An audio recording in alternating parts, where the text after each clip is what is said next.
오늘도 한 문장 시작합니다. 오늘은 도덕경 제1장 두 번째 문장 다루겠습니다. 한문 원문판입니다.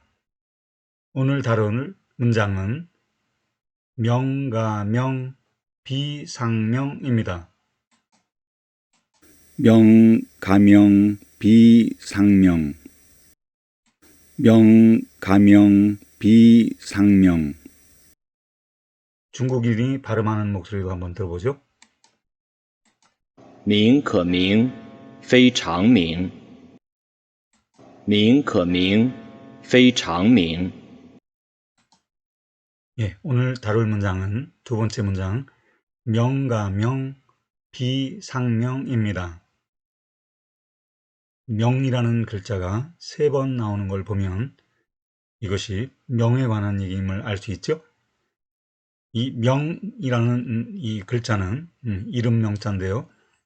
전역석, 초승달을 그린 전역석자하고 입구로 이루어진 글자입니다. 어두운 저녁, 저 멀리 오는 누군가를 식별하기 위해 입으로 이름을 불러본다는 뜻으로 만들어진 것이 바로 이름 명자입니다.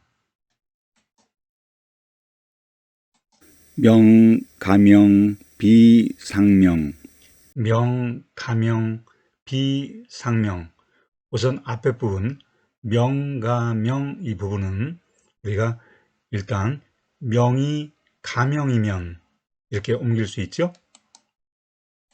명가명 명이 가명이면 명가명 뒷부분 비상명. 이때 비가 아니다, 아닐비, 아니다, 뭐가 아닌가? 상명이 아니다. 그러니까 상명이 아니다가 바로 비상명이 되는 겁니다. 비상명 상명이 아니다. 비상명 명가명 비상명 명이 가명이면 상명이 아니다. 명가명 비상명 명가명 비상명은 명이 가명이면 상명이 아니다 라고 일단 우리가 옮길 수 있겠는데요. 이때 가명이라는 것이 이름 붙일 수 있다 라는 뜻이고 상명이 진정한 이름이라는 뜻이니까 명이 가명이라는 말은 이름이 이름 붙일 수 있으면, 상명이 아니다 라는 부분은 진정한 이름이 아니다. 그러니까 명이 가명이면 상명이 아니다 라는 말을 우리가 이름이 이름 붙일 수 있으면 진정한 이름이 아니다 이렇게 옮길 수 있는 거죠. 명가명 비상명 이름이 이름 붙일 수 있으면 진정한 이름이 아니다.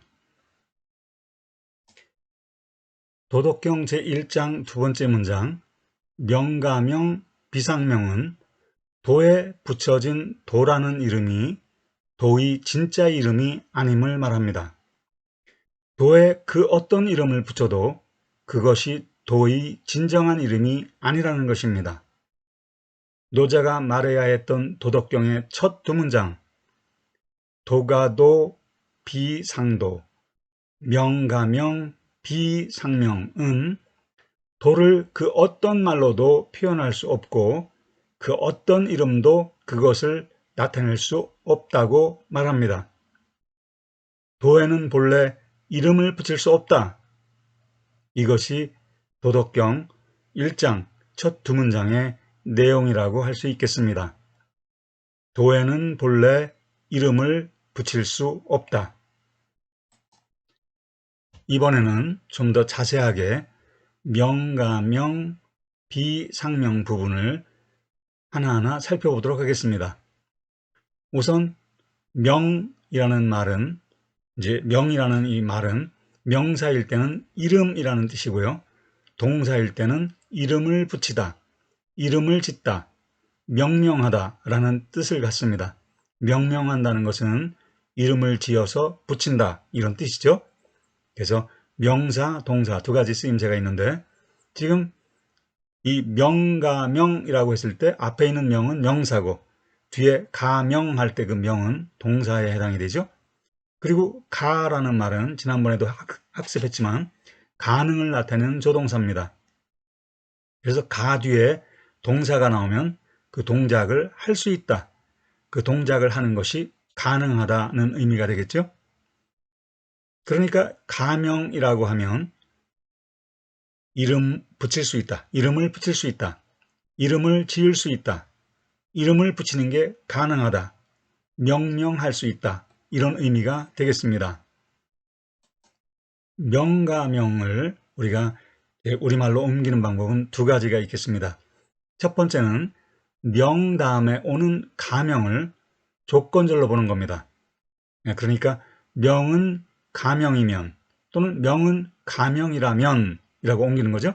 근데 조금 아까 가명이라는 것이 이름 붙일 수 있다라는 뜻이라고 했으니까 명가명은 이름은 이름 붙일 수 있으면 또는 이름은 이름 지을 수 있으면 이렇게 의미가 나오겠죠. 이 명가명을 이해하는 두 번째 방법은 가명을 앞에 있는 명의 수식어구로 보는 겁니다. 가명이 앞에 있는 명을 수식해준다. 그러면 이름 붙일 수 있는 이름은 또는 이름 지을 수 있는 이름은 그런 식으로 이해가 되겠죠? 명, 가명, 이름은 이름 붙일 수 있으면 또는 이름 붙일 수 있는 이름은 명, 가명, 그 다음에 뒷부분 비상명. 비상명, 이때 비는 부정어로서 비 뒤에 어떤 말이 오면 그것이 아니다, 뭐뭇이 아니다 이런 의미가 되겠고요. 상이라는 것은 진정한, 참다운, 늘 그러한, 영원한 이런 의미로 우리가 새길 수 있겠습니다. 이 상명이라는 말은 상이라는 말이 뒤에 명을 수식하는 걸로 보면 되겠죠. 그러니까 진정한 이름, 참다운 이름, 늘 그러한 이름. 비상명이라는 말은 이 비가 아니다라는 뜻이고 뒤에 상명이 나왔으니까 아니다. 무엇이 아니냐? 상명이 아니다. 결국 상명이 아니다라는 뜻이고 이 상명이라는 것이 진정한 이름이니까 진정한 이름이 아니다. 비상명, 비상명, 비상명, 상명이 아니다. 진정한 이름이 아니다. 그래서 다시 정리해보면 명가명은 우리가 이름은 이름 붙일 수 있으면 또는 이름 붙일 수 있는 이름은 비상명이라는 말은 진정한 이름이 아니다. 그러니까 명, 가명, 비상명, 명, 가명, 비상명, 이 표현은 이름은 이름 붙일 수 있으면 진정한 이름이 아니다 라고 옮기든지 아니면 이름 붙일 수 있는 이름은 진정한 이름이 아니다. 이름 붙일 수 있는 이름은 진정한 이름이 아니다 라고 이해하면 되겠습니다. 이번에는 명가명, 비상명 한자 쓰기 연습입니다.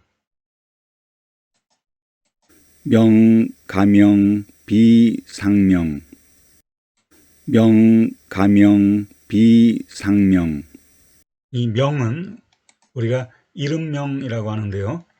획수가 6획이고 부수가 입구, 3획이죠. 획순도 우리가 잘 익혀두는 게 중요하죠. 획순도 나와 있습니다. 6획 우리가 천천히 써보겠습니다. 첫 번째, 두 번째, 세 번째, 넷, 다섯, 여섯. 전역섭의 입구자가 이렇게 결합한 그 표현이죠. 그 다음 용예로는 우리가 명예 할 때 그 명자, 세상에 널리 인정받아 얻은 좋은 평판이나 이름을 우리가 명예라고 하죠. 그 다음 실명제, 금융기관과 거래를 함에 있어 본인의 실제 명의, 즉 실명으로 거래해야 하는 제도를 실명제라고 하는데 거기에 중간에 명자가 바로 이름 명자를 쓰는 거죠. 다음은 명가명 비상명의 그 두 번째 나온 가짜, 옳을 가짜 또는 가능, 허용 등을 나타내는 조동사죠. 획수는 오획이고 부수는 입구, 삼획입니다. 입구에 삼획이죠. 삼획으로 되어 있습니다. 그래서 전체적으로 획수가 5획인데 우리가 또 써보도록 하겠습니다. 하나, 둘, 셋, 넷, 다섯. 이 용례로 우리가 가망이라고 할 때 그 가짜가 우리가 지금 익힌 그 글자인데요. 가망이라는 것은 바라는 대로 이루어질 가능성 또는 무허가 할 때 그때 맨 뒤에 있는 가짜가 또 그 바로 우리가 오늘 공부하는 글자죠. 무허가. 공적인 기관이나 단체의 허락을 받지 않음. 그래서 우리가 이 도덕경을 공부하면서 우리말로 된 우리말의 그 아주 많은 부분이 이제 한자로 되어 있는데 그 한자도 같이 익히는 시간을 가지면 좋겠습니다. 명, 가명, 비상명. 이번에는 아닐 삐자, 또는 비방할 삐자, 획수가 8획이죠. 한번 써보겠습니다. 하나, 둘, 셋, 넷, 다섯, 여섯, 일곱, 여덟. 그래서 이 용례에 보면 시비 하면 옳으니 그르니 하는 말다툼을 시비라고 하죠. 그때 그 뒤에 있는 비자가 우리가 안일비, 그 다음 사이비 할 때 마지막에 그 비자가 또 오늘 우리가 익힌 글자입니다. 사이비라는 것은 겉으로는 비슷하나 본질은 완전히 다른 가짜를 우리가 사이비라고 하죠. 그 다음 항상상 떳떳할 상자, 획수가 11획이고 이 부수는 수건건, 삼획으로 되는 수건건 부수죠. 획수는 또 익혀두는 게 좋겠습니다. 써보겠습니다. 하나, 둘, 셋, 넷, 다섯, 여섯, 일곱, 여덟, 아홉, 열, 열하나. 항상상, 떳떳할 상. 용례로는 평상시 할 때고 상자, 특별한 일이 없는 보통 때를 우리가 평상시라고 하죠. 정상, 특별한 변동이나 탈이 없이 제대로 된 상태를 우리가 정상이라고 하는데 뒤에 상자 익혀두면 좋겠습니다. 정상이라는 글자도 아예 익혀두죠. 이번에는 도덕경 제1장 두 번째 문장 한문 원문 의미 파악 연습입니다. 명가명, 우리말로 어떻게 옮길 수 있을까요? 이름 붙일 수 있는 이름은 명, 가명, 이름 붙일 수 있는 이름은 비상명. 진정한 이름이 아니다. 명, 가명, 비상명. 이름 붙일 수 있는 이름은 진정한 이름이 아니다. 이번에는 도덕경 제1장 두 번째 문장 말하기 연습입니다. 우리말로 먼저 하면 우리가 그 원문을 여러분이 떠올려 보시기 바랍니다. 이름 붙일 수 있는 이름은 명, 가명, 진정한 이름이 아니다. 비상명. 이름 붙일 수 있는 이름은 진정한 이름이 아니다. 명, 가명, 비상명.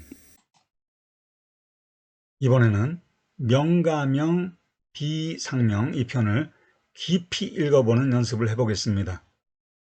도덕경 제1장의 두 번째 문장은 첫 번째 문장과 대꾸를 이루고 있습니다. 같은 말이 반복되거나 글자 수가 같은 어구가 반복되면 자연스럽게 운율이 느껴집니다. 같은 말이 반복되거나 글자 수가 같은 어구가 반복되면 운율이 느껴지죠? 이 운율은 마치 노래를 부르는 듯한 느낌으로 글을 읽게 해줍니다. 지금 그 도, 가도, 비, 상도, 명, 가명, 비, 상명 이 표현을 보면 이제 도라는 말이 우선 첫 번째 문장에서 3번 반복되고 명이라는 말이 두 번째 문장에서 3번 반복이 되죠. 그리고 이제 첫 문장에 사용되던 가가 두 번째 문장에도 나오고 또 첫 문장에 나왔던 비상이 두 번째 문장에도 비상 그대로 이렇게 나오죠. 그리고 이제 글자 수도 똑같이 세 글자, 세 글자, 세 글자, 세 글자 이렇게 그렇기 때문에 이게 우리가 운율을 느낄 수 있는 거죠. 도, 가도, 비, 상도, 명, 가명, 비, 상명. 도, 가도, 비, 상도, 명, 가명, 비, 상명. 중국어로도 한번 들어보겠습니다. 중국 사람이 발음하는 목소리로 道可道，非常道；名可名，非常名。 도덕경 제1장 문장 1과 문장 2에서 대를 이루는 글귀를 찾아보겠습니다. 이때 대를 이룬다는 것은 우리가 서로 짝을 이룬다는 거죠. 대구 관계에 있기 때문에 이제 어구들이 짝을 이룰 수가 있습니다. 그런 글귀를 한번 찾아보죠. 도, 가도, 비, 상도, 명, 가명, 비, 상명. 예, 그 도, 가도, 비, 상도, 명, 가명, 비, 상명 이 표현에서 이제 처음에 나온 도가도 첫 문장의 도가도하고 두 번째 문장의 명가명 그리고 다시 또 첫 문장의 비상도와 두 번째 문장의 비상명이 서로 짜임상에 그러니까 구성상에 대를 이루고 있죠.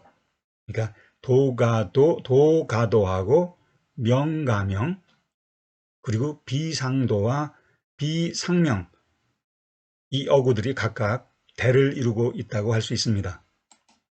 우리가 좀 더 자세히 살펴보면 도가도의 비상도의 그 지금 노랗게 표시된 그 중간에 있는 도 이거하고 두 번째 문장에 있는 명가명 비상명이라고 했을 때 그 두 번째 나온 명 이 두 개가 또 대꾸라고 할 수가 있죠.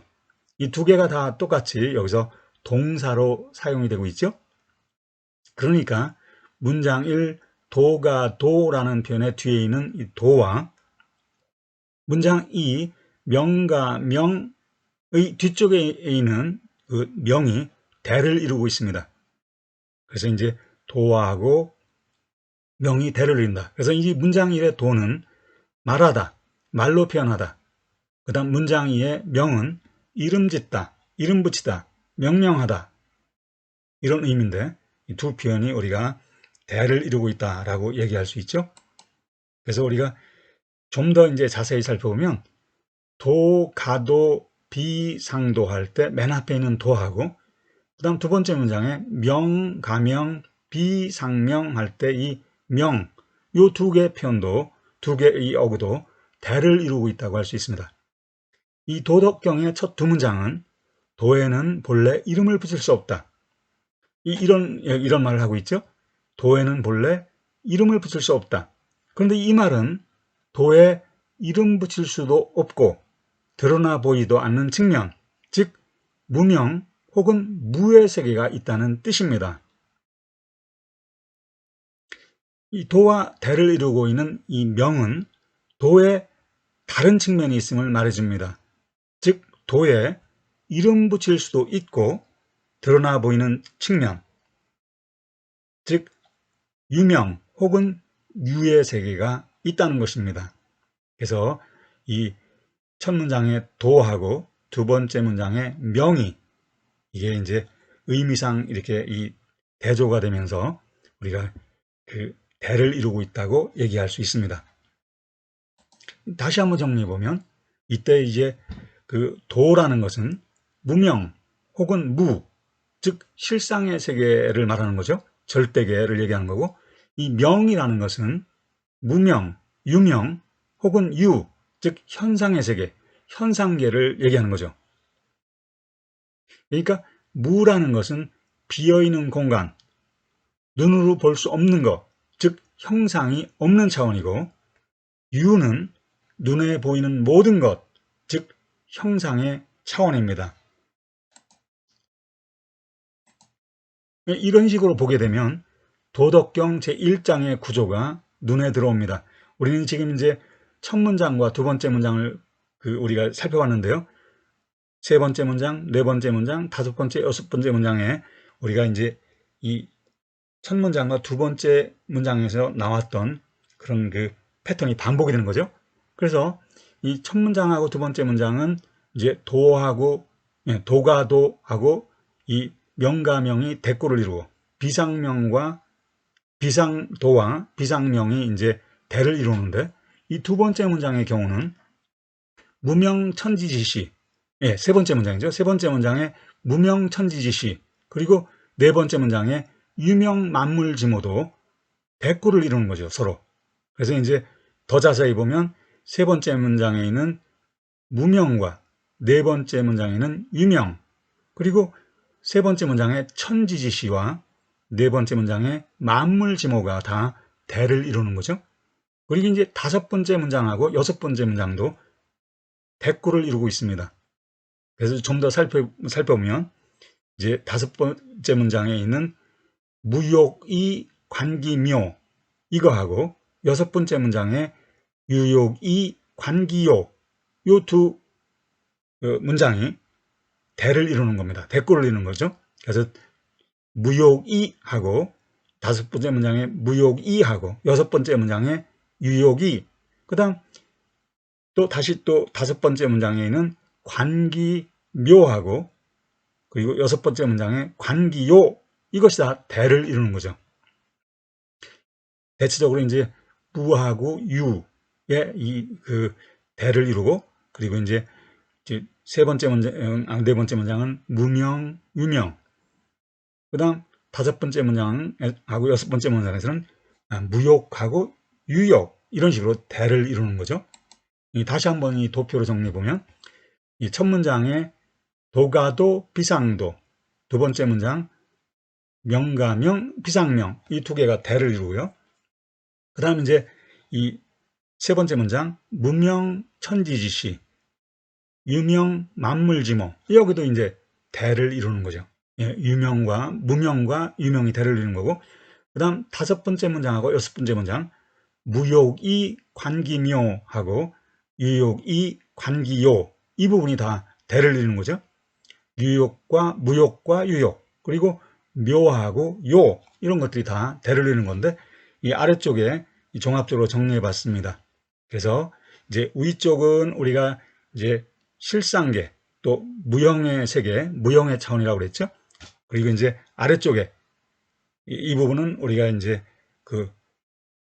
형태가 있는 차원이죠. 우리가 이제 형상의 차원입니다. 형상의 차원. 그래서 이제 구조가 그런 식으로 되어 있다는 거죠. 그래서 이제 우리가 무형의 차원, 형상이 없는 차원에서는 도, 무, 무명, 유욕, 무욕, 그 다음 우리가 묘가 있고요.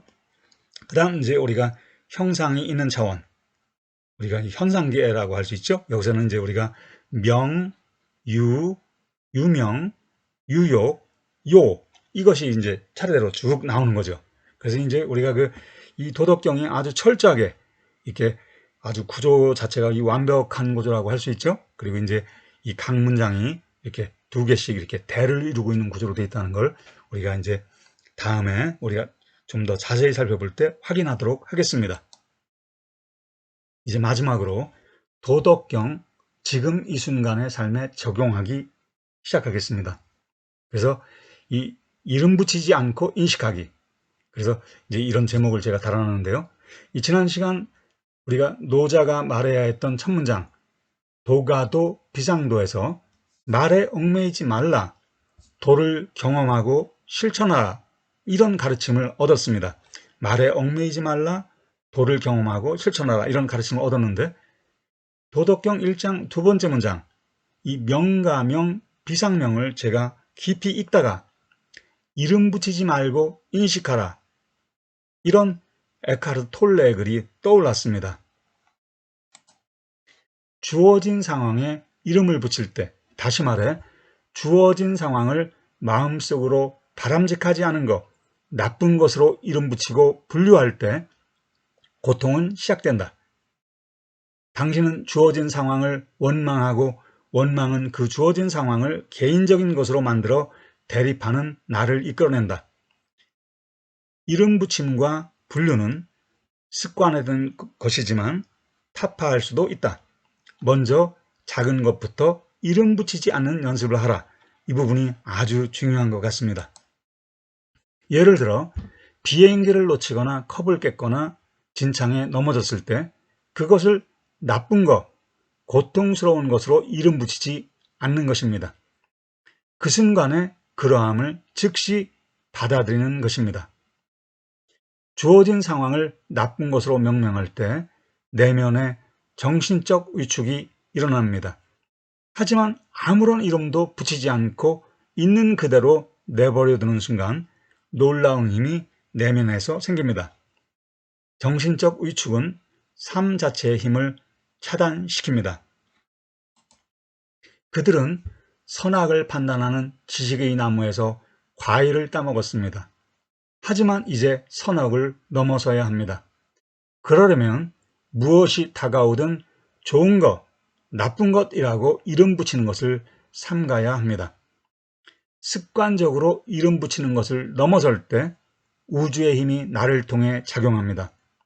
어떤 체험이 다가오든 대립하지 않고 수용하는 관계를 이룰 때 전에는 나쁜 것이라고 부르던 것들이 삶 자체의 힘을 통해 당장은 아니더라도 빠른 시간에 바뀌는 것을 볼 수 있습니다.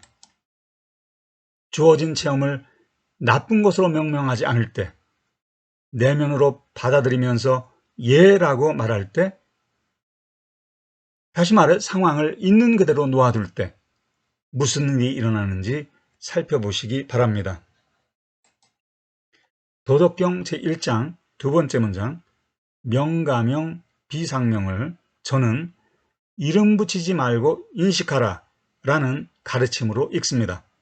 결국 부쟁, 현실과 다투지 않음이 인간의 길입니다.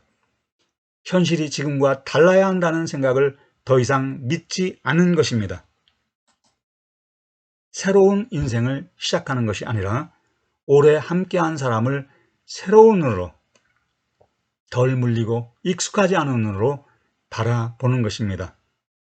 명가명, 비상명, 새로운 눈으로 오래 함께한 사람을 바라보는 것, 아름다운 일일 것 같습니다. 감사합니다.